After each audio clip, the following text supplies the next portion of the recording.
Hi, I'm Maya. My sister Jessica humiliated me in front of the entire charity gala, calling me a nobody who doesn't belong here, as security escorted me out. But 30 minutes later, when the ambassador of France took the stage and introduced me as his daughter, the entire room fell silent. You should have seen Jessica's face. Want to guess what happened next? Before we jump back in, tell us where you're tuning in from. And if this story touches you, make sure you're subscribed. Because tomorrow, I've saved something extra special for you. I never thought a single evening could change everything I believed about myself. But that's exactly what happened at the Riverside Metropolitan Hotel on a crisp October evening. I stood outside the grand ballroom in my secondhand black dress, the one I'd found at a thrift store downtown, and spent hours altering to fit properly. The fabric was beautiful, probably expensive once, but I could see the tiny repairs I'd made where the seams had worn thin. Still, it was the nicest thing I owned, and I'd hoped it would help me blend in among the city's elite, who were gathering for the annual Children's Education Foundation Gala. The golden light spilling from the ballroom windows cast long shadows across the hotel's marble entrance, and I could hear the gentle murmur of sophisticated conversation mixed with the soft notes of a string quartet. Women in designer gowns glided past me, their jewelry catching the light, while men in perfectly tailored tuxedos escorted them with easy confidence. I took a deep breath, smoothed down my dress one more time, and stepped through the ornate doors. The ballroom was breathtaking. Crystal chandeliers hung from a vaulted ceiling painted with delicate gold leaf patterns, and round tables draped in ivory linens filled the space. Each table was adorned with towering arrangements of white roses and baby's breath, and the air carried the subtle fragrance of expensive perfume, mixed with fresh flowers. I clutched my small clutch purse, a birthday gift from my roommate, and tried to look like I belonged among these people who moved through this world with such natural grace. I was here because of my job at Riverside Community Center, where I worked as a program coordinator for after-school tutoring. Our center had received a small grant from the Children's Education Foundation, and my supervisor had insisted I attend to represent our program. She'd even helped me register, though I suspected she knew how out of place I would feel among the donors and board members who usually attended these events. Growing up, money had always been tight in our household. My mother worked double shifts as a nurse to keep us afloat after my father left when I was 12. We lived in a small apartment on the east side of town, where the sirens were a constant background noise, and the corner grocery store had bars on its windows. Jessica, my older sister by 3 years, had somehow managed to escape that world through a combination of academic scholarships, strategic networking, and what she called knowing how to present herself properly. She'd graduated from the State University with honors, landed a position at one of the city's most prestigious law firms, and married Richard Blackwell, whose family owned a chain of luxury hotels. Now she lived in a penthouse apartment downtown, drove a BMW, and moved effortlessly through social circles that had always seemed impossibly distant to me. She'd worked hard for her success, I knew that, but somewhere along the way she'd also developed a sharp edge that she often turned on me. I spotted Jessica almost immediately when I entered the ballroom. She was standing near the bar with a group of impeccably dressed women, her auburn hair styled in an elegant updo that probably cost more than my monthly rent. She wore a stunning emerald green gown that hugged her figure perfectly, and diamond earrings that caught the light every time she moved her head. Preparing and narrating this story took us a lot of time, so if you are enjoying it, subscribe to our channel, it means a lot to us. Now, back to the story. She looked every inch the successful attorney's wife, confident and polished in a way I'd never quite managed to achieve. For a moment, I considered not approaching her. We hadn't spoken in over 2 months, not since our last awkward coffee meeting, where she'd spent most of the time checking her phone and making subtle comments about my lifestyle choices. But this was a professional event, and I was here representing my organization. I squared my shoulders and walked toward her group, hoping my nervousness didn't show. Maya? Jessica's voice carried a note of surprise that wasn't entirely pleasant. What are you doing here? The women she'd been talking with turned to look at me, their expressions politely curious but somehow measuring. I could feel them taking in my dress, my shoes, my simple jewelry, calculating my worth in the hierarchy they all understood so well. I'm here representing Riverside Community Center, I said, trying to keep my voice steady. We received a grant from the foundation, so they invited me to attend. Jessica's smile was thin, the kind she used when she was trying to maintain appearances while delivering a subtle insult. How nice. I didn't realize they invited grant recipients to these events. One of her friends, a blonde woman with perfect teeth and a tennis bracelet that probably cost more than my car, laughed lightly. Oh, how charitable of them. It's so important to include everyone, isn't it? The words stung, but I'd learned long ago not to react when Jessica or her friends made these kinds of comments. Instead, I smiled and said, "The work we do with underprivileged children is really rewarding. We've helped over 200 kids improve their reading levels this year alone." "That's wonderful," another woman said, though her tone suggested she found it anything but. "It must be so fulfilling to work with those kinds of children." I felt my cheeks burn, but before I could respond, Jessica placed a manicured hand on my arm. "Maya has always been drawn to causes," she said, her voice carrying that particular tone she used when she wanted to sound supportive, while actually being condescending. "She's very passionate about helping people who can't help themselves." The conversation continued around me, but I found myself stepping back, feeling increasingly invisible among these women who spoke casually about their vacation homes in the Hamptons and their children's private school educations. Jessica seemed to forget I was there entirely, launching into a story about her recent trip to Paris with Richard, describing their suite at the Four Seasons and their private dinner at a Michelin-starred restaurant. I excused myself and wandered toward the silent auction tables, hoping to find something to occupy myself until the formal program began. The items on display were extraordinary: a week in a villa in Tuscany, a private dinner for 8 prepared by a celebrity chef, tickets to the Met Gala, a vintage wine collection worth thousands of dollars. I studied the bid sheets, amazed by the amounts people were willing to pay for these experiences that seemed as foreign to me as life on another planet. "Impressive, isn't it?" a warm voice said behind me. I turned to see a distinguished man in his early 60s, with salt and pepper hair and kind eyes behind wire-rimmed glasses. His tuxedo was perfectly tailored, and he carried himself with the quiet confidence of someone accustomed to respect and attention.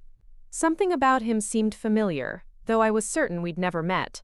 "Yes," I replied, gesturing toward a bid sheet where someone had just written down $50,000 for a piece of contemporary art. "It's amazing how generous people can be when it's for a good cause." He studied my face with an intensity that made me slightly uncomfortable. "You work with children, don't you? Your organization does tutoring programs?" I nodded, surprised he knew about my work. "Yes, at Riverside Community Center. We focus on helping kids who are struggling academically, especially those whose families can't afford private tutoring." His expression softened, and, for a moment, he looked almost emotional. "That's important work." Some of the most meaningful contributions to society happen in places like that, away from the spotlight. Before I could ask how he knew about our program, the lights dimmed slightly, and a voice over the sound system announced that dinner would be served shortly. The man smiled at me warmly and said, "It was lovely meeting you. I hope you enjoy the rest of the evening." I made my way to my assigned table, which was toward the back of the room, far from the stage where the head table was positioned. My table mates were pleasant enough, mostly mid-level employees from various nonprofit organizations. But I couldn't shake the feeling that we were all there as tokens, representatives of the good work being funded rather than true participants in the evening's real purpose. The dinner was exquisite, course after course of beautifully presented food that I tried to eat gracefully while listening to conversations about stock portfolios and real estate investments happening at nearby tables. I could see Jessica at a table much closer to the front, animated and clearly in her element, as she charmed the people around her. Every so often, she would glance in my direction with an expression I couldn't quite read. After the main course, the Foundation's board chair took the stage to begin the evening's program. She spoke eloquently about the organization's mission, highlighting the various programs they funded, and the impact those programs had on children throughout the city. When she mentioned the community centers receiving grants, I felt a small flush of pride, even though she didn't mention our center specifically. Then she introduced the evening's keynote speaker. Ladies and gentlemen, it is my honor to present someone who has dedicated his life to public service and international cooperation. Please join me in welcoming His Excellency, Ambassador David Laurent of France. The applause was thunderous as the man I'd spoken with earlier at the auction tables walked confidently to the podium. My mouth fell open in shock. I had been casually chatting with the French ambassador, one of the most important diplomatic figures in the city, and I'd had no idea who he was. Ambassador Laurent was an imposing figure at the podium, his presence commanding the attention of every person in the room. He began speaking about the importance of education in building bridges between cultures, about the programs his embassy supported to promote international understanding, and about the responsibility of privilege to lift up those with fewer opportunities. I found myself hanging on every word, impressed not just by his position but by the genuine passion in his voice when he spoke about helping disadvantaged youth. There was something personal in the way he talked about children who faced obstacles, as if he understood their struggles on a deeper level than mere diplomatic duty would require. About halfway through his speech, I noticed Jessica had turned around in her seat and was staring at me with a puzzled expression. She whispered something to Richard, who also glanced back at me, then shrugged. I couldn't imagine what they were discussing, but their attention made me uncomfortable, and I found myself wishing I could disappear into the shadows. Ambassador Laurent was nearing the end of his remarks when he paused, his eyes scanning the audience until they found mine. For a moment that felt like an eternity, we looked at each other across the crowded ballroom, and I saw something in his expression that I couldn't identify. Recognition? Sadness? Hope? Before I conclude, he said, his voice carrying easily through the sound system, I would like to share something personal with all of you tonight. The room fell completely silent. Hundreds of faces turned toward the podium, where Ambassador Laurent stood with his hands gripping the sides of the lectern. I could feel my heart pounding against my ribs as his eyes remained fixed on mine, and something in his expression made my breath catch in my throat. The elegant chatter that had filled the ballroom just moments before had evaporated, replaced by an expectant hush that seemed to press against my eardrums. 26 years ago, the ambassador began, his voice steady but carrying an undertone of emotion that made everyone lean forward slightly. I made a decision that has haunted me every day since. I was a young diplomat, stationed in Chicago, completely focused on my career, and convinced that personal attachments would only hold me back from achieving my goals. I found myself gripping the edge of my dinner plate, my knuckles white against the fine china. Something about the timeline he was describing sent a chill down my spine. 26 years ago would have been around the time I was born, around the time my mother had always been vague about when I asked questions about my father. I fell in love with a remarkable woman, Ambassador Laurent continued, his voice growing softer but somehow carrying even more clearly through the silent ballroom. She was a nurse, working long hours to help people, driven by a compassion and dedication that put my own ambitions to shame. Her name was Catherine, and she was the kindest, most genuine person I had ever met. My mother's name was Catherine. The coincidence hit me like a physical blow, and I found myself struggling to breathe normally. Around me, the other guests seemed to fade into a blur as I focused entirely on the man at the podium, whose words were unraveling everything I thought I knew about my life. When Catherine told me she was pregnant, he said, pausing to take a shaky breath, I panicked. I was being considered for a promotion that would take me to Brussels, and I convinced myself that a family would derail everything I had worked for. I told her I wasn't ready, that my career had to come first, and I walked away from the best thing that had ever happened to me. The ballroom began to spin slightly and I gripped the table to steady myself. Jessica had turned completely around in her seat now, her face pale as she stared at me with wide eyes. The pieces were falling into place in a way that seemed impossible, yet undeniably real. The ambassador's age, the timeline, my mother's reluctance to discuss my father, the way she sometimes got a distant look in her eyes when I asked about him. I threw myself into my work, Ambassador Laurent continued, his voice now thick with regret. I got the promotion, then another, and another. I told myself I had made the right choice, that success was worth any sacrifice, that late at night, in embassy residences around the world, I would think about Catherine and wonder about the child I had abandoned. I hired investigators over the years, trying to find them, but Catherine had moved, changed her name back to her maiden name, and seemed to have vanished entirely. My mother had indeed changed her name back to Rodriguez after I was born. She had told me it was because she wanted us to share the same last name, but now I realized there might have been other reasons. She had moved us from Chicago to this smaller city when I was just a baby, claiming she wanted a fresh start somewhere with lower cost of living and better opportunities for a single mother. I never stopped searching, the ambassador said, his eyes finding mine again across the crowded room. And 3 months ago, my private investigator finally found them. Found her. My daughter, who grew up believing her father had simply disappeared, who never knew that not a day passed without me thinking about her, regretting the choice I made when I was too young and too foolish to understand what truly mattered. The gasps that rippled through the ballroom sounded like they were coming from underwater. I could see people turning to look at each other, trying to understand what they were witnessing, but I couldn't focus on anything except the man at the podium whose words were rewriting my entire understanding of my identity. Maya Rodriguez, Ambassador Lawrence said, his voice breaking slightly on my name. My daughter is here tonight. The spotlight that suddenly illuminated my table was blinding, and I threw up a hand to shield my eyes as hundreds of faces turned toward me. The silence in the room was so complete that I could hear my own rapid breathing, could hear the soft rustle of fabric as people shifted in their seats to get a better look at me. I wanted to run, to disappear, to wake up from what had to be an impossible dream, but my legs felt like they were made of lead. I could see Jessica's face clearly in the reflected light from the spotlight, and her expression was one of complete shock. Her mouth was hanging open, her normally perfect composure completely shattered as she tried to process what she was hearing. Richard, sitting beside her, looked equally stunned, his fork suspended halfway to his mouth as he stared at me like I had suddenly grown a second head.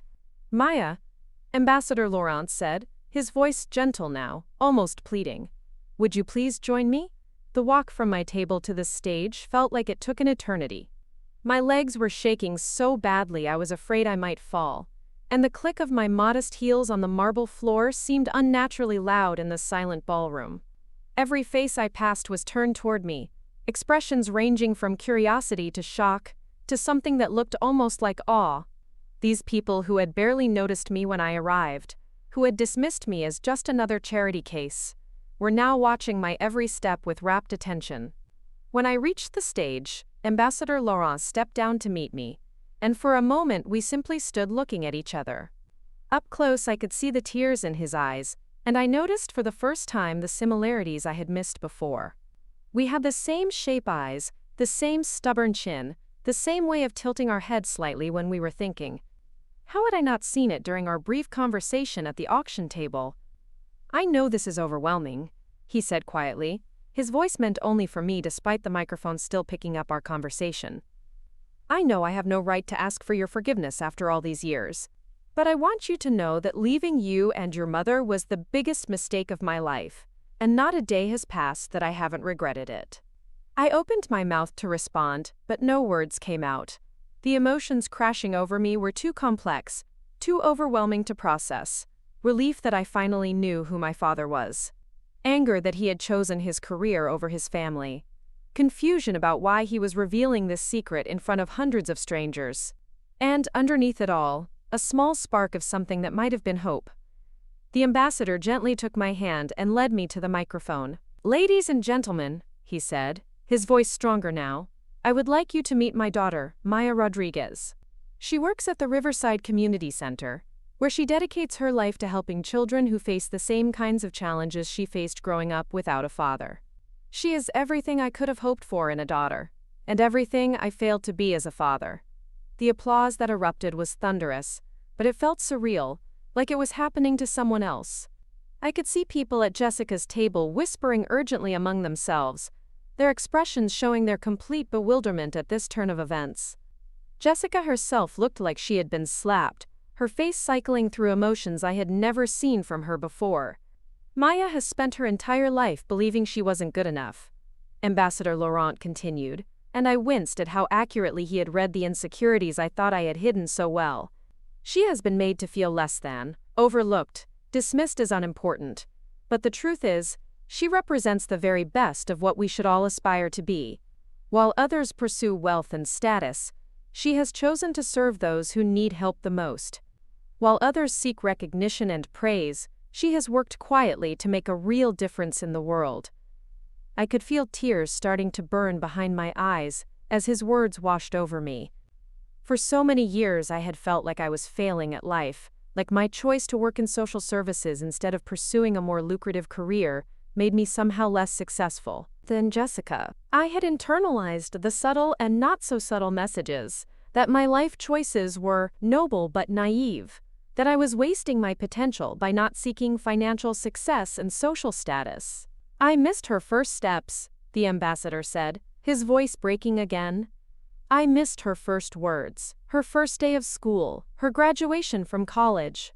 I missed every birthday, every Christmas, every moment that mattered. But I refuse to miss any more. Maya, if you'll let me, I want to spend the rest of my life making up for the 26 years I lost. The spotlight was still blazing down on us, making everything beyond its circle seem dark and distant. I could hear people crying in the audience, could sense the emotional weight of what was happening settling over the room like a blanket. This wasn't just a personal revelation anymore. It was becoming a moment that would be talked about for years to come. I don't know what to say, I finally managed, my voice barely audible even with the microphone. I've wondered my whole life who you were, why you left. Mom always said you were a good man who just wasn't ready to be a father, but I never really believed her. I thought maybe you didn't want me. I was terrified of wanting you too much, he replied, reaching out to gently touch my cheek. I was terrified that if I stayed, I would fail you somehow, that I wouldn't be good enough to be your father. I convinced myself that leaving was somehow protecting you from my inadequacy, but really I was just protecting myself from the possibility of failure. The irony wasn't lost on me, that I had spent my entire life feeling inadequate while he had left, because he felt inadequate. We had both been wrong, both been carrying burdens that belonged to neither of us. Your mother, he continued, she tried to reach out to me once, when you were about 10. She sent a letter to the embassy in London where I was stationed. She included a school photo of you, and a report card showing all A's, and a story you had written about helping animals. She said she wasn't asking for money or demanding anything, she just thought I should know what an amazing person you were becoming. My heart clenched as I thought about my mother, working double shifts and still taking time to reach out to a man who had hurt her, just because she thought he deserved to know about his daughter. I had never known about that letter, had never known she had tried to include him in my life. I was in the middle of delicate negotiations between 3 hostile nations, he said, his voice filled with self-recrimination. I told myself I couldn't be distracted, that I would respond after the situation was resolved. But by the time I tried to write back, 6 months had passed, and I convinced myself it was too late, that too much time had gone by. I threw myself back into work and tried to forget, but I kept that photo and that report card and that story. I've carried them with me everywhere I've been stationed since then. The admission hit me like a physical blow. He had known about me for 16 years, had carried pieces of my childhood with him around the world, and still hadn't reached out. The hurt and confusion I was feeling must have shown on my face, because his expression crumpled with grief. I know I can't undo the damage I've done, he said quickly. I know that 26 years of absence can't be erased by one evening, but I'm hoping, praying, that it's not too late to start building something real between us. I'm hoping that maybe, eventually, you might be willing to let me be part of your life. I could see Jessica standing up at her table, her face flushed with what looked like anger or embarrassment, or both. She was saying something urgent to Richard, gesturing in my direction, but I couldn't make out her words over the sound of my own heartbeat pounding in my ears. The woman at your table? I said suddenly, nodding toward Jessica. She's my sister. Well, my half-sister. She's spent most of my life making me feel like I don't belong anywhere important, like I'm not successful enough or polished enough to be taken seriously. Ambassador Laurent followed my gaze to Jessica, and his expression hardened slightly. I see, he said quietly. Well, perhaps tonight she'll learn that worth isn't measured by wealth or social status, but by character and compassion. The crowd was getting restless, people whispering among themselves as they tried to process the drama unfolding before them. I could see phones being discreetly pulled out, people clearly wanting to capture this moment or share it with others. The realization that this scene would probably end up on social media by morning made me feel slightly sick. "I need some air," I said suddenly, the weight of everything crashing down on me at once. "This is all too much. Too fast." Ambassador Laurent nodded immediately, his face full of understanding. "Of course. Would you like me to escort you outside? Or would you prefer to go alone?" Before I could answer, Jessica appeared at the edge of the stage, her face flushed and her eyes blazing with an emotion I couldn't identify. "Maya," she called out, her voice carrying a sharp edge that cut through the murmur of the crowd. "We need to talk. Now." The confrontation I had been dreading was about to begin. Jessica climbed onto the stage with the kind of determined stride I had seen her use in courtrooms, her emerald dress flowing behind her like a banner of war. Her face was a mask of controlled fury, but I could see the cracks in her composure around the edges of her eyes. Richard followed behind her, looking deeply uncomfortable and shooting apologetic glances at the crowd that was watching this family drama unfold with rapt attention. "Maya," Jessica said again, her voice pitched low but carrying clearly through the microphone system, "this is ridiculous. You can't possibly believe this elaborate charade." Ambassador Laurent stepped slightly forward, positioning himself between Jessica and me in a gesture that was protective but not aggressive. "I'm sorry, who are you exactly?" he asked, his diplomatic training evident in the polite but firm tone of his voice. "I'm Jessica Blackwell, Maya's sister," she replied, lifting her chin with the arrogance I remembered from our childhood. "And I know my sister well enough to recognize when someone is trying to take advantage of her." The accusation hung in the air like a slap, and I could hear the sharp intake of breath from the audience. Several people in the front rows leaned forward, clearly invested in this unexpected drama that was unfolding before them. I felt my cheeks burn with embarrassment and anger at Jessica's public dismissal of what had just been revealed.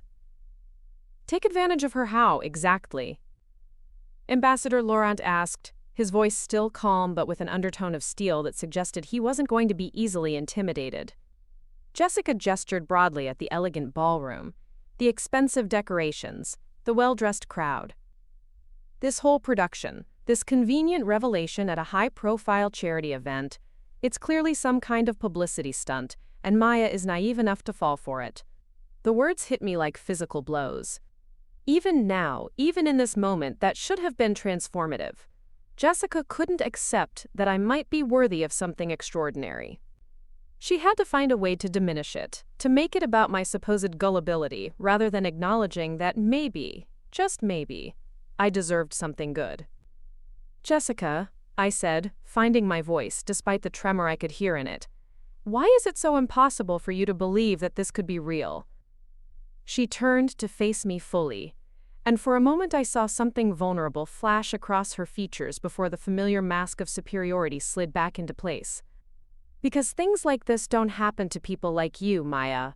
You've spent your entire life being ordinary, being overlooked. You can't just suddenly become someone important because a stranger claims to be your father."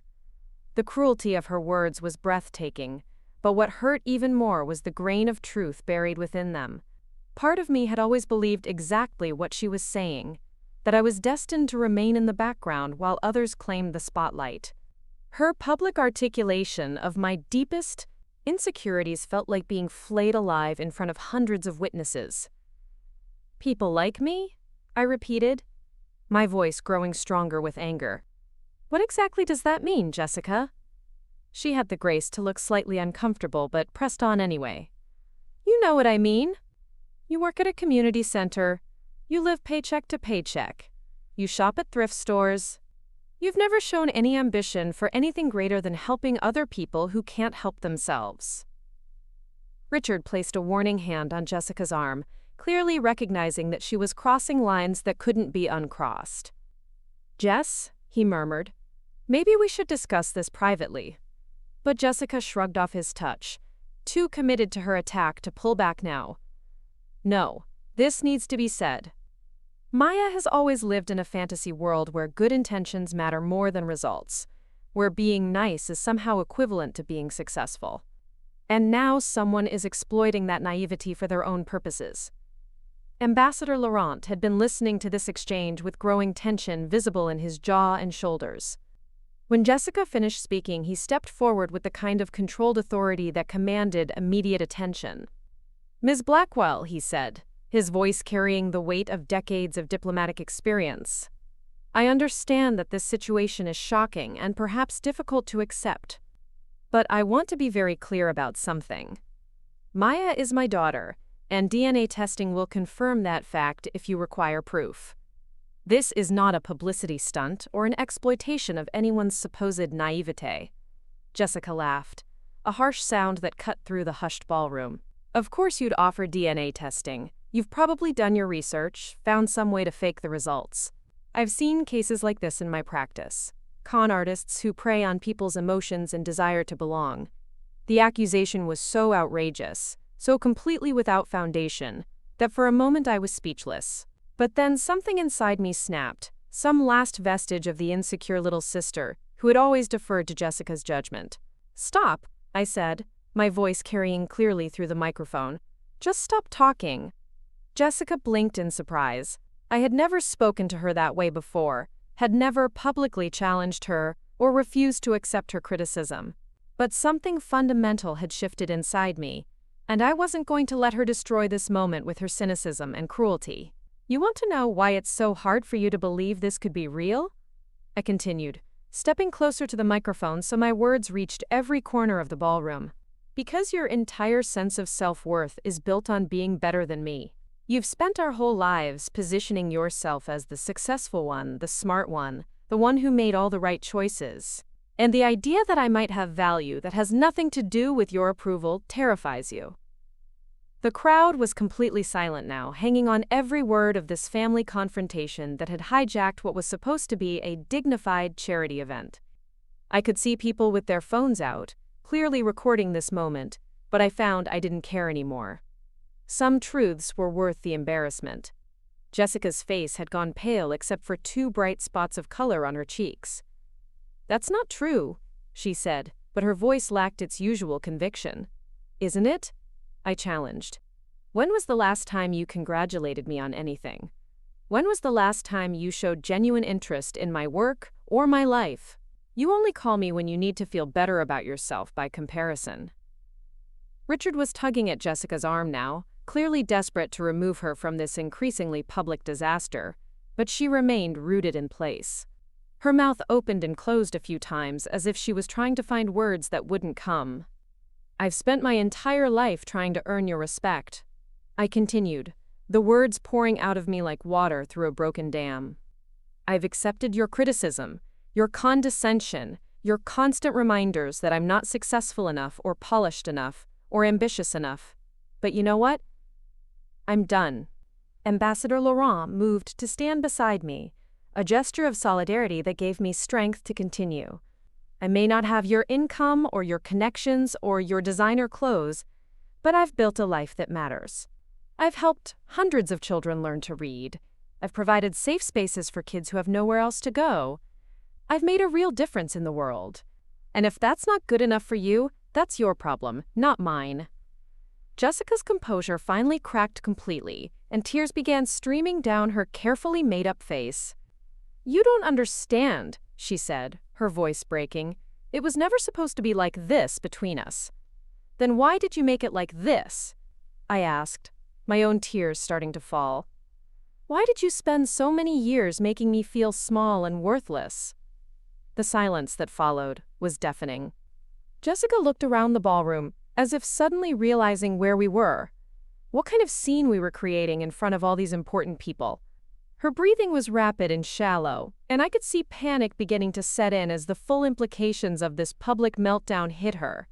"I was jealous," she whispered, the words so quiet I almost didn't hear them. "What?" I asked, leaning closer. "I said I was jealous," she repeated, louder this time, her voice carrying through the microphone system. "You were always so naturally good, so caring and generous and kind. Mom loved you more, everyone loved you more, and I couldn't understand why. So I convinced myself it was because you were naive, because you didn't understand how the real world worked. The admission hit me like a physical blow.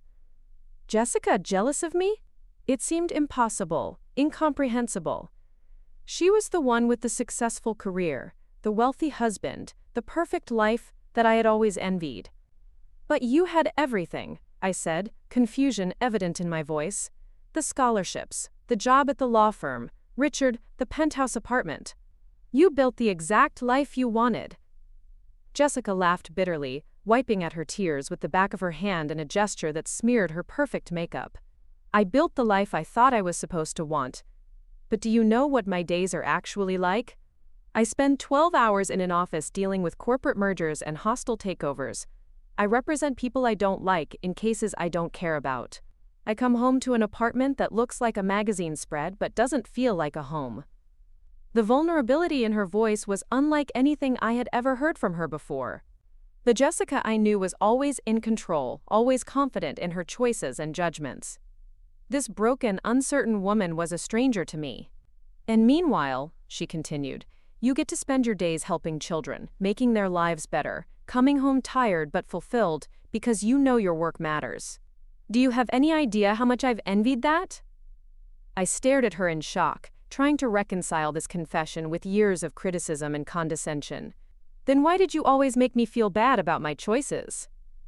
Because I was angry, she said simply.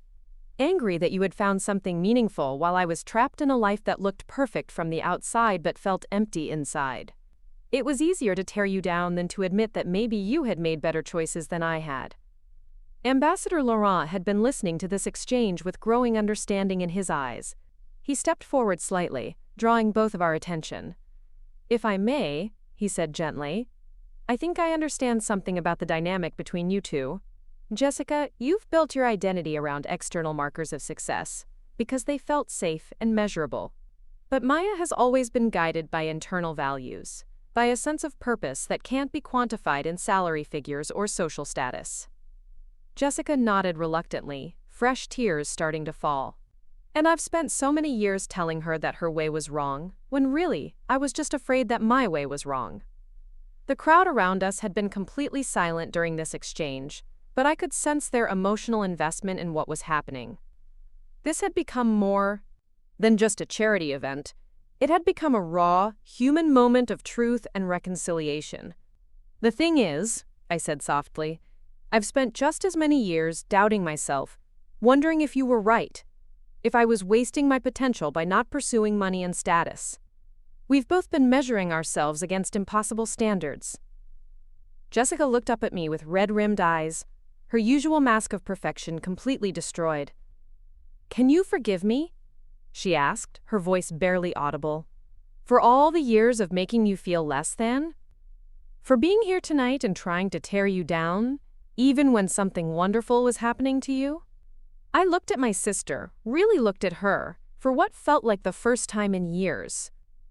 Beneath the designer dress and expensive jewelry, beneath the successful career and wealthy marriage, I saw the same insecure girl who had competed desperately for our mother's attention, who had built her entire adult life around proving she was worthy of love and respect. I forgive you, I said, and meant it. But more than that, I understand you. We've both been carrying wounds that we've been inflicting on each other for years. Ambassador Laurent cleared his throat gently, reminding us that we were still standing on a stage in front of hundreds of people. Perhaps, he suggested, we might continue this conversation in a more private setting? I nodded, suddenly exhausted by the emotional intensity of the last hour. But before we could move away from the microphone, Jessica grabbed my hand. Wait, she said, turning to face the audience. I need to say something. She took a deep breath, squared her shoulders, and stepped up to the microphone with the same confidence she used when addressing a jury. Ladies and gentlemen, I owe my sister and all of you an apology. I came up here tonight to tear down something beautiful because I was threatened by my sister's success. Maya Rodriguez is the most genuinely good person I know, and if Ambassador Laurent says she's his daughter, then this room is blessed to witness a family reunion 26 years in the making. The applause that erupted was thunderous. a release of all the tension that had been building throughout this extraordinary evening. But more than the applause, it was the expression of pride and love in Ambassador Laurent's eyes as he looked at me that made my heart swell with something I had never felt before: the absolute certainty that I was exactly where I belonged. The standing ovation seemed to go on forever, waves of applause washing over us as people rose from their seats throughout the ballroom. I could see tears glistening in many eyes, and more than a few people were dabbing at their faces with their napkins. What had started as a formal charity dinner had transformed into something far more profound, a moment of raw human connection that none of us would ever forget. Ambassador Laurent placed a gentle hand on my shoulder, and I could feel the slight tremor in his fingers that betrayed his own emotional state, despite his diplomatic composure. "Perhaps we should step away from the microphone now," he suggested quietly, and I nodded gratefully. As we moved toward the edge of the stage, I caught sight of my reflection in one of the mirrored columns that flanked the ballroom. The woman looking back at me was almost unrecognizable from the nervous, insecure person who had entered this event just a few hours earlier. My hair had come loose from its careful arrangement, my makeup was smudged from tears, and my secondhand dress was wrinkled from the emotional intensity of the evening. But there was something different in my eyes, something that hadn't been there before. For the first time in my life, I looked like someone who truly belonged exactly where she was standing. Jessica walked beside me as we descended the stage steps, her own composure slowly returning, though her eyes were still red-rimmed from crying. Richard appeared at her side immediately, his concern for his wife evident in the way he hovered protectively near her without trying to take control of the situation. "Are you all right?" he asked Jessica softly, offering her his handkerchief. She nodded, though her hands were still shaking slightly as she accepted the cloth and tried to repair some of the damage to her makeup. "I will be," she replied, then looked at me with an expression I had never seen from her before. It was respect, genuine and unguarded, mixed with something that might have been admiration. The crowd around us was beginning to disperse slightly, though many people remained clustered in small groups, clearly discussing what they had just witnessed. I could feel their eyes on us as we made our way toward a quieter corner of the ballroom, their conversations a low hum of excitement and speculation. Ambassador Laurent guided us to a small seating area near the windows that overlooked the city skyline. The lights of downtown stretched out below us, a glittering tapestry that seemed to mirror the surreal quality of everything that had happened tonight. He gestured for us all to sit, then took the chair across from me, his expression serious but kind. "I realize this has been overwhelming for everyone," he began, his diplomat's training evident in the way he addressed the group rather than focusing solely on me. "And I want to acknowledge that my decision to reveal this publicly was perhaps not the most conventional approach." Jessica, who was still working to compose herself, looked up at him with curiosity rather than the hostility she had shown earlier. "Why did you do it this way?" she asked. "Why not reach out privately?" Ambassador Laurent was quiet for a moment, considering his answer carefully. "Because I was a coward," he said finally, the blunt honesty of his response surprising all of us. I had been trying to work up the courage to contact Maya directly for months, but every time I picked up the phone or started to write a letter, I convinced myself it was too late, that too much time had passed. He turned to look directly at me, his eyes filled with a vulnerability that seemed at odds with his distinguished appearance and important position. "When I learned that you would be at this event tonight, it felt like fate was offering me an opportunity I couldn't waste. I thought that perhaps, in a public setting surrounded by people who respected your work, I might find the courage to finally tell you the truth. But weren't you worried about how it would affect your career?" Richard asked, his business background making him naturally curious about the professional implications. Public revelations like this can be risky for people in diplomatic positions. Ambassador Laurent smiled slightly, an expression that made him look younger and more approachable. "Mr. Blackwell, I'm 62 years old and have served my country for nearly 4 decades. I've negotiated peace treaties, managed international crises, and represented France in some of the most challenging diplomatic situations of our time. But none of that matters if I can't find the courage to acknowledge my own daughter." The simple honesty of his statement hung in the air between us, and I felt something shift in my chest, a loosening of tension I hadn't even realized I was carrying.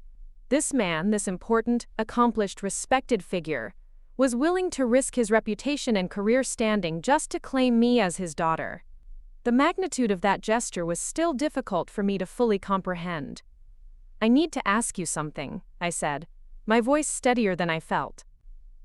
"When you hired investigators to find us, what were you hoping would happen? What did you want from my mother and me?" He leaned forward slightly, his hands clasped together in his lap.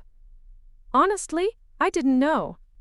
Part of me hoped that Catherine might have found happiness, that she might have married someone who could give you both the stability I had failed to provide.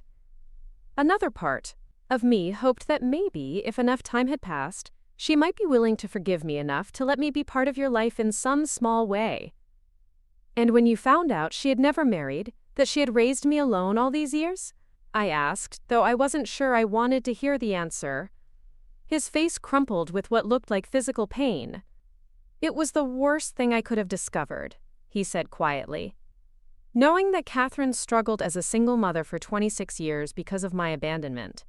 Knowing that you grew up without a father because I was too selfish and scared to stay and fight for what mattered most." Jessica had been listening to this exchange with growing understanding in her expression. "Maya never talked about not having a father," she said suddenly. "Growing up, I mean. Mom would ask her sometimes if she was curious about him, but Maya always changed the subject."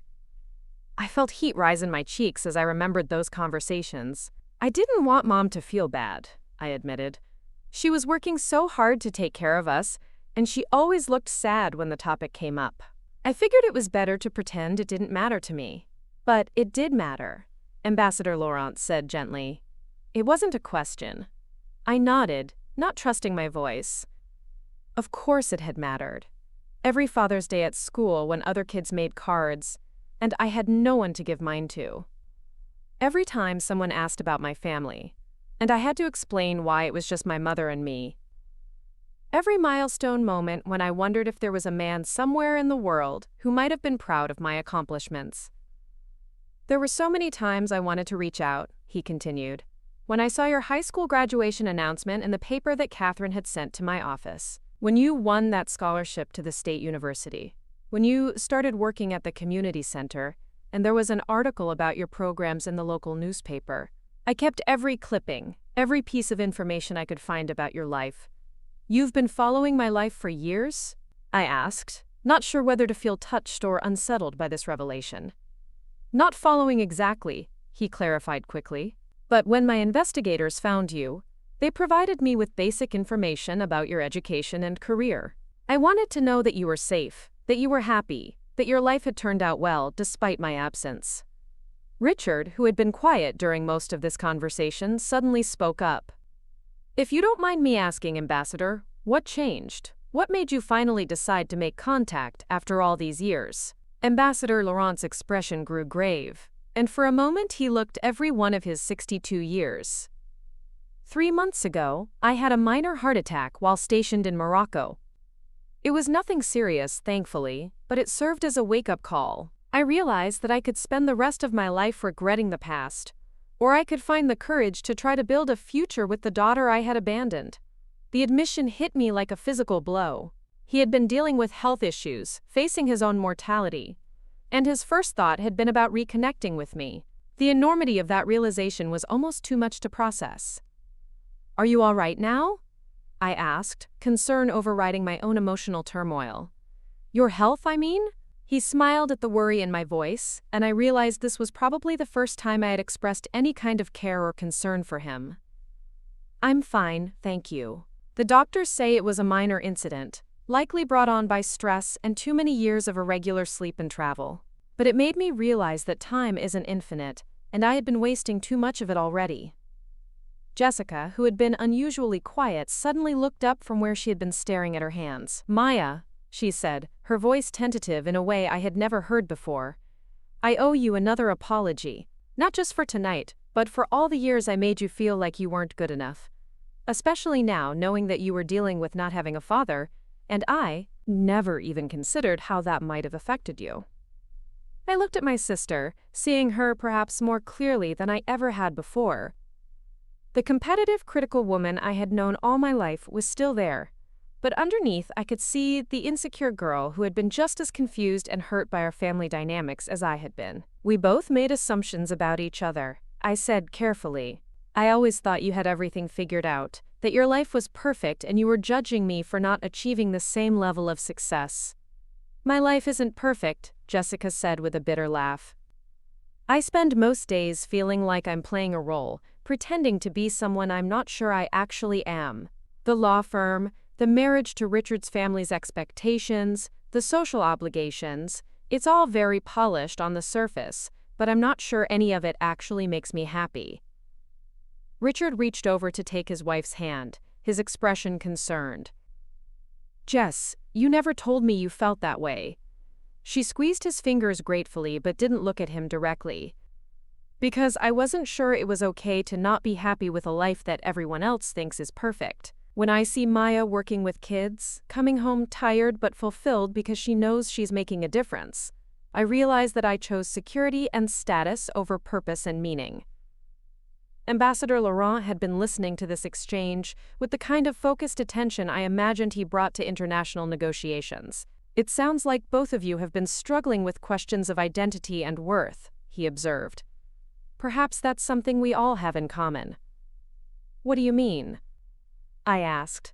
"I spent my entire career chasing promotions and prestigious postings, convincing myself that professional success would somehow justify the personal sacrifices I had made," he explained.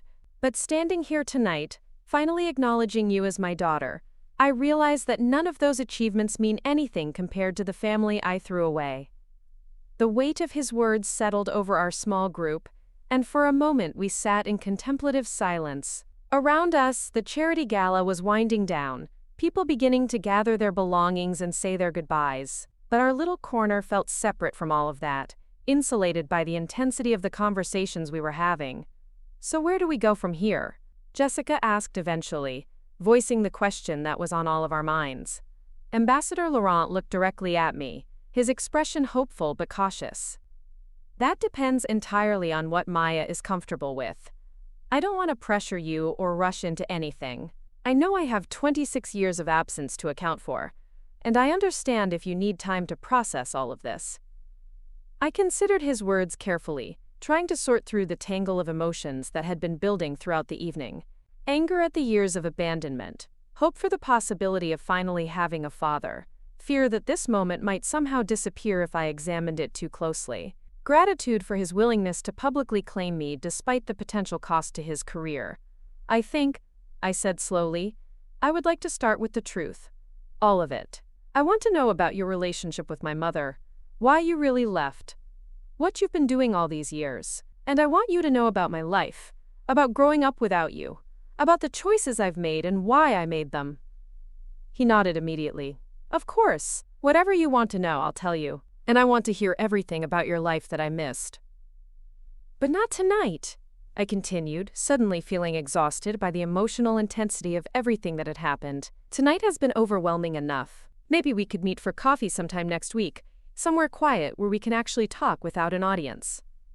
"I would like that very much," he said, relief evident in his voice. "Would it be all right if I gave you my contact information? You can reach out when you're ready." I nodded, pulling out my phone to enter his number as he recited it.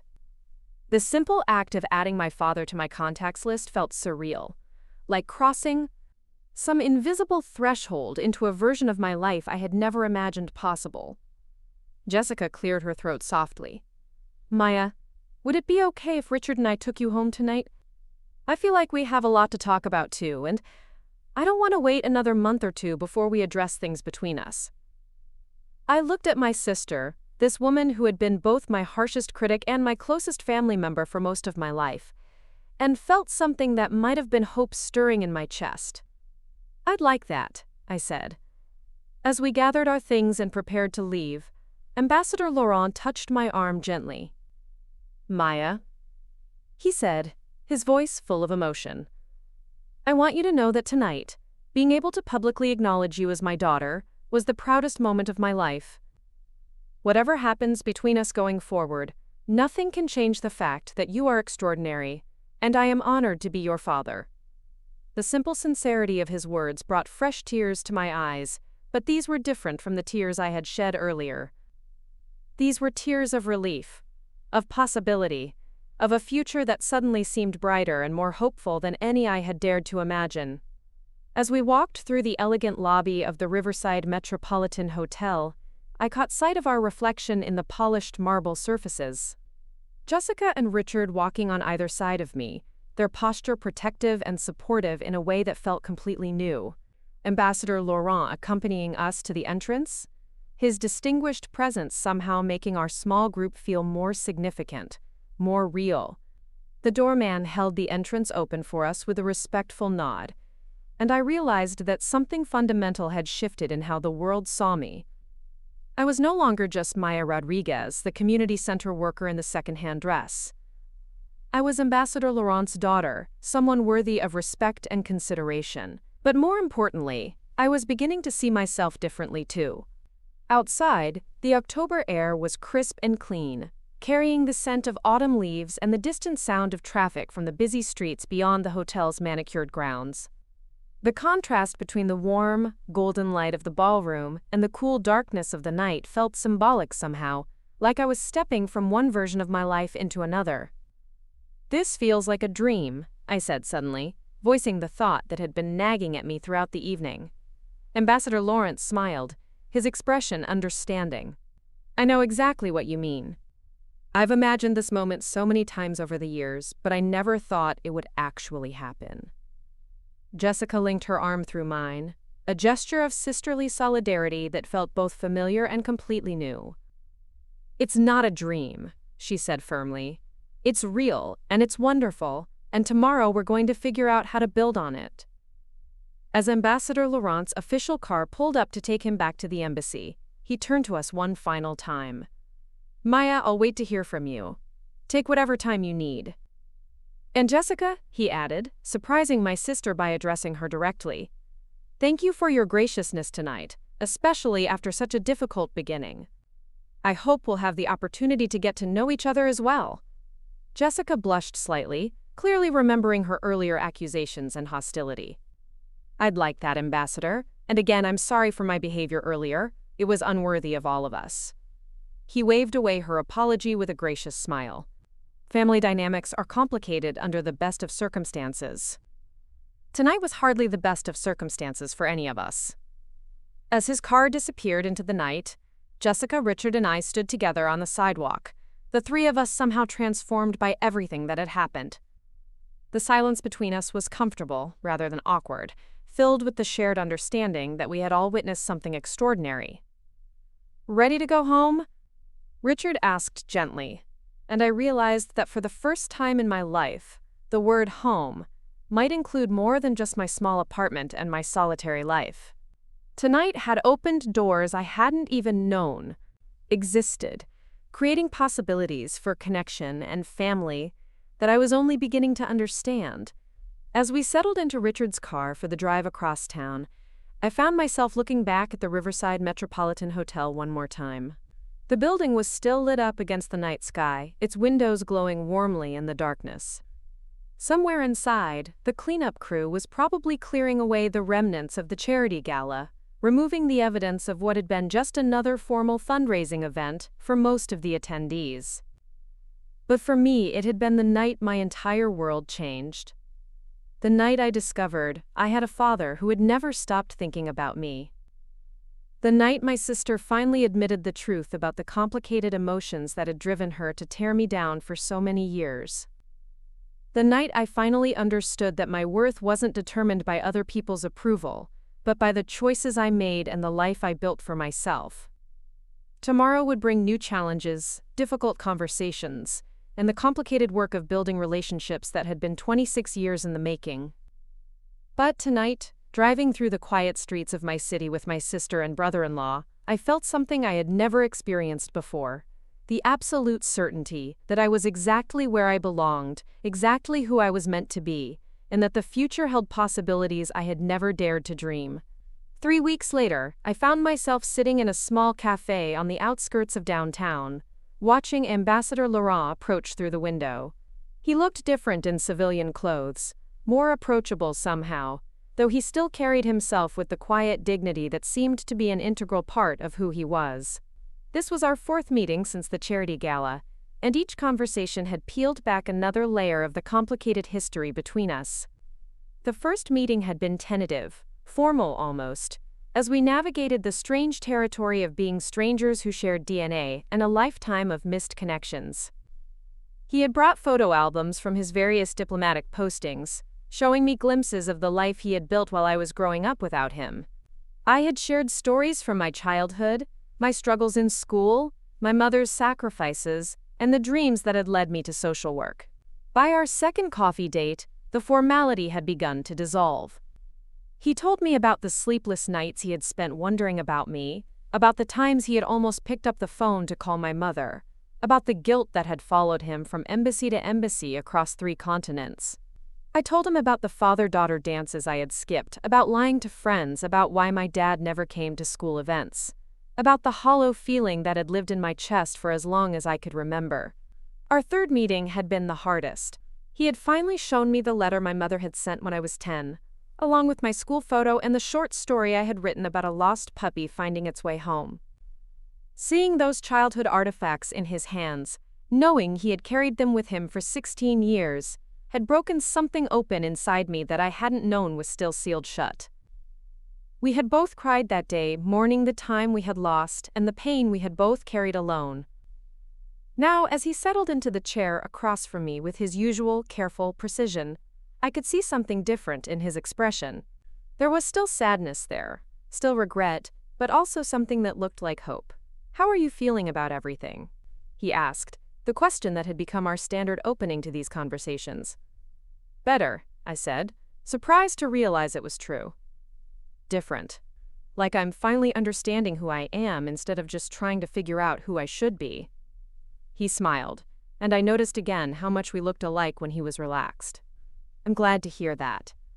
I've been worried that all of this might be overwhelming, that I might be pushing too hard or too fast." "You're not," I assured him. "Actually, I think I needed this to happen exactly the way it did. If you had reached out privately, I might have been too scared or too wonderary doubtful to believe it was real.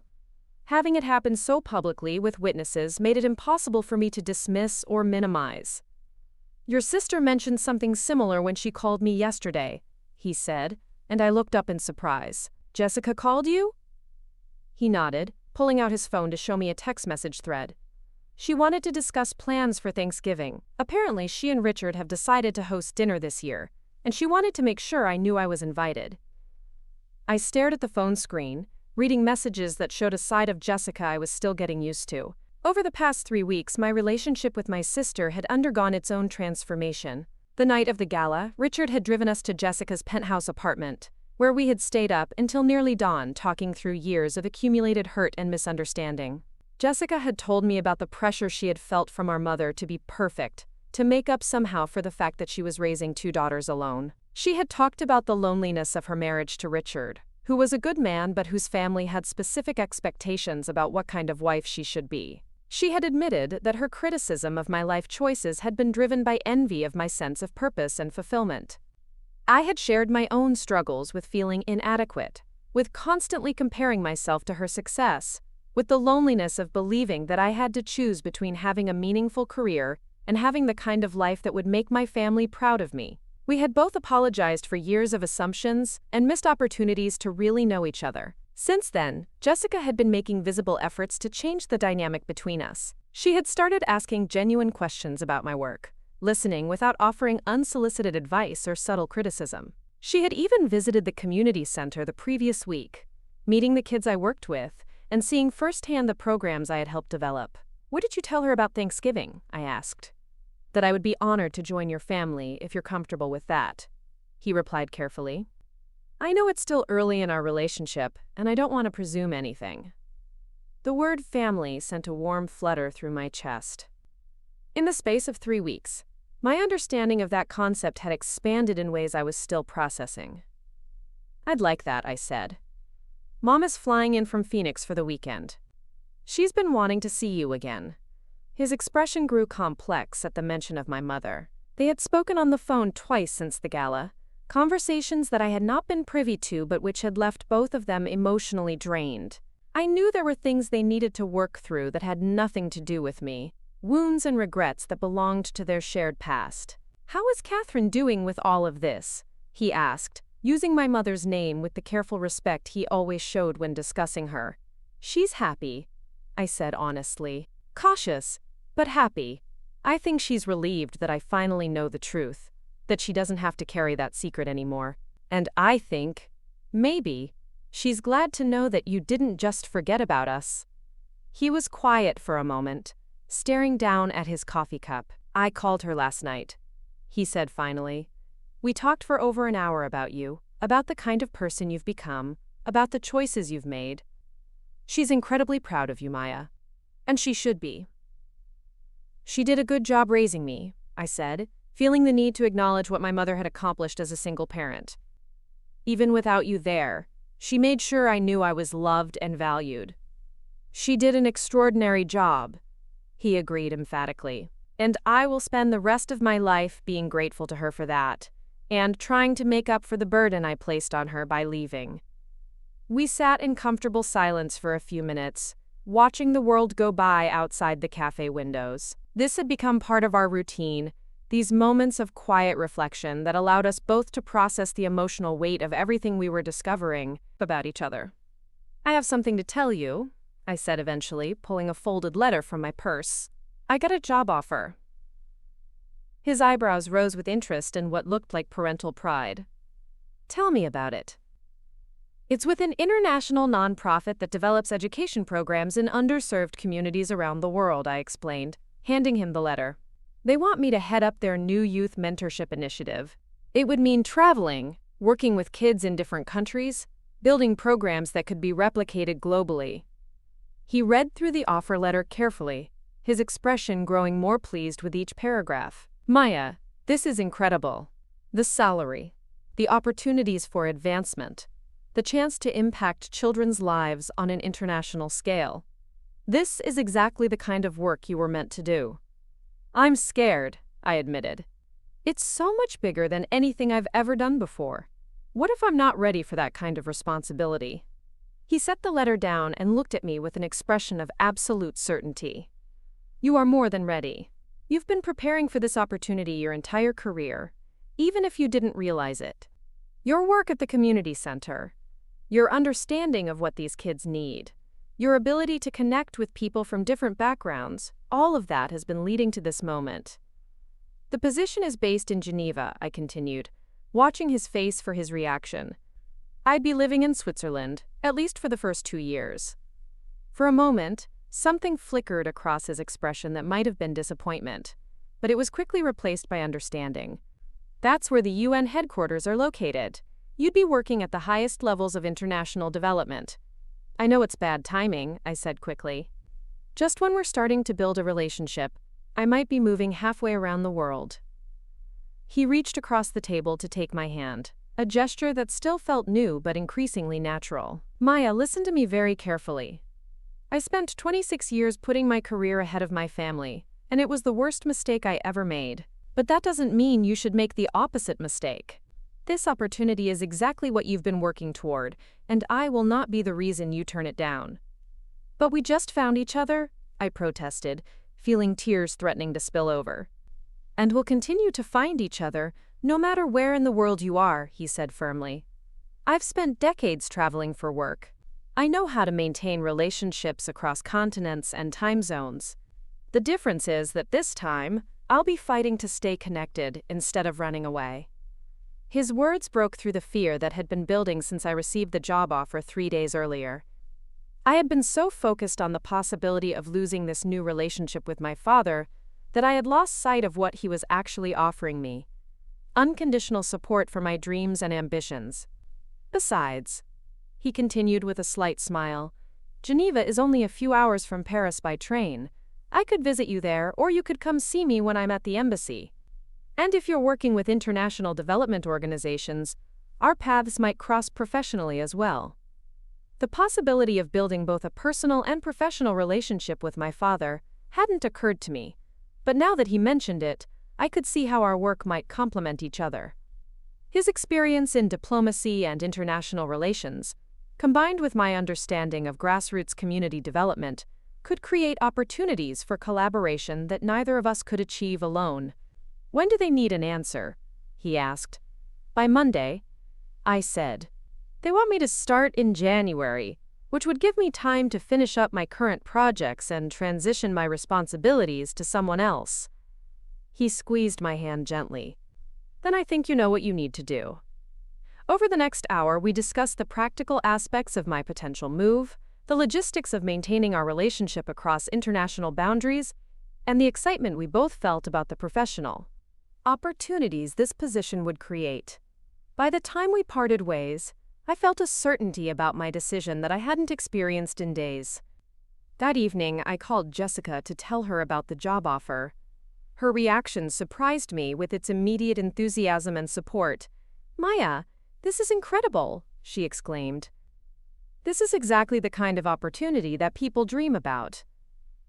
"When do you start?" "I haven't accepted it yet," I said cautiously. "What?" Her voice went up an octave. "Why not? What's holding you back?" I explained my concerns about leaving, just as our family was coming back together. About missing out on building relationships with her and Ambassador Laurent. About the fear of taking on something so much bigger than anything I had done before. "Stop," Jessica said firmly, cutting off my litany of worries. "Let me ask you something. If this job offer had come 6 months ago, before the gala, before you knew about Ambassador Laurent, would you have taken it?" I considered the question honestly. "Yes," I admitted, without hesitation. "Then the only reason you're hesitating now is fear that you'll lose something you just found," she said. "But Maya, real family doesn't disappear when you pursue your dreams. Real family supports you and celebrates your success and finds ways to stay connected no matter where you are." Her words echoed what Ambassador Laurent had said earlier, and I felt another piece of my resistance crumble. "When did you become so wise about family relationships?" I asked. She laughed, but there was a note of sadness in it. "When I realized that I almost lost the chance to have a real relationship with my sister because I was too afraid to be vulnerable and honest. I'm not making that mistake again." The following Monday morning, I walked into the offices of the international nonprofit with my signed acceptance letter in hand. The next few months passed in a whirlwind of preparation, training, and transition planning. Ambassador Laurent proved to be an invaluable resource, providing insights into international protocol and cultural considerations that helped me feel more confident about working in a global context. Jessica threw herself into helping me prepare for the move, with an enthusiasm that seemed to surprise even her. She helped me shop for professional clothes appropriate for international meetings, connected me with contacts from Richard's business network who had experience working in Europe, and even started learning basic French so she could communicate with Ambassador Laurent more easily. Thanksgiving dinner at Jessica and Richard's apartment was everything I had hoped it would be and more. My mother flew in from Phoenix, looking elegant and surprisingly comfortable as she reunited with the man who had been the love of her youth. Ambassador Laurent was gracious and respectful, clearly working to rebuild trust with the woman he had hurt so many years before. Watching my mother and father interact, I could see the people they had been 27 years ago, young and in love and full of dreams they hadn't yet learned to sacrifice. There was still sadness there, still regret for the years that had been lost, but there was also something that looked like forgiveness, like the possibility of building a new kind of relationship based on their shared love for me and their mutual respect for the people they had become. Jessica had outdone herself with the dinner, creating a feast that was both elegant and welcoming. But more than the food, it was the conversation that made the evening special. For the first time in my life, I felt like I was part of a real family, not performing a role or trying to meet impossible expectations, but simply being myself and being loved for exactly who I was. As we sat around the table sharing stories and laughter, I realized that this was what I had been searching for my entire life without knowing it. Not perfection, not the absence of conflict or complication, but the presence of genuine connection and unconditional support. When December arrived and my departure date grew closer, I found myself feeling excitement rather than anxiety. The job in Geneva represented everything I had worked toward. A chance to impact children's lives on a global scale, while building on the foundation of experience I had developed at the community center. Ambassador Laurent helped me find an apartment in Geneva through his diplomatic contacts, ensuring that I would have a comfortable place to live while I adjusted to life in a new country. Jessica and Richard planned a visit for the spring, their first vacation together that wasn't centered around business obligations or social expectations. My mother decided to move back from Phoenix, wanting to be closer to this new version of our family that was taking shape. She found a small house not far from Jessica's apartment, close enough for regular dinners and conversations, but independent enough to maintain her own life and interests. On my last day at the community center, the kids I had worked with for the past 3 years threw me a surprise farewell party. Seeing their faces, knowing that I had played a small part in helping them believe in their own potential, reinforced my certainty that I was making the right choice in taking the Geneva position. As I stood in my empty apartment on my final night in the city, surrounded by boxes ready to be shipped overseas, I reflected on how dramatically my life had changed in just a few months. The woman who had walked into that charity gala feeling invisible and inadequate had been replaced by someone who knew her own worth, who had claimed her place in a family that valued and supported her dreams. My phone buzzed with messages from Ambassador Laurent, Jessica, and my mother, all wishing me luck and expressing their love and pride. Jessica's message made me smile. "Go change the world, little sister. We'll be here cheering you on every step of the way." Ambassador Laurent's message was longer, filled with practical advice about living in Geneva and working with international organizations, but ending with words that still made my heart swell. "I am so proud to be your father, and I cannot wait to see the incredible things you will accomplish." My mother's message was the simplest and somehow the most powerful. "You were always meant for great things, my darling daughter. Now the rest of the world gets to see what I've always known." As I turned off the lights in my apartment for the last time and headed to the airport, I thought about the title of that story I had written as a 10-year-old, the one Ambassador Laurent had carried with him for 16 years. It had been about a lost puppy finding its way home. At the time, I had thought it was just a simple story about a pet reuniting with its family. Now I understood that it had been something more. It had been the subconscious expression of my own longing to find where I belonged, to discover the family that would love and accept me unconditionally. I had spent 26 years feeling lost, searching for a sense of home and belonging that always seemed just out of reach. But I wasn't lost anymore. I had found my family, discovered my worth, and claimed my place in the world. And as the plane lifted off into the night sky, carrying me toward a new life in Geneva, I knew that no matter where my work took me, no matter how many countries I lived in, or how many miles separated us, I would never be lost again. I was Ambassador Laurent's daughter, Jessica's sister, Catherine Rodriguez's child, and Maya Rodriguez, the International Development Specialist. I was all of these things and more, and for the first time in my life, that felt like exactly enough. Up next, you've got 2 more standout stories right on your screen. If this one hit the mark, you won't want to pass these up. Just click and check them out.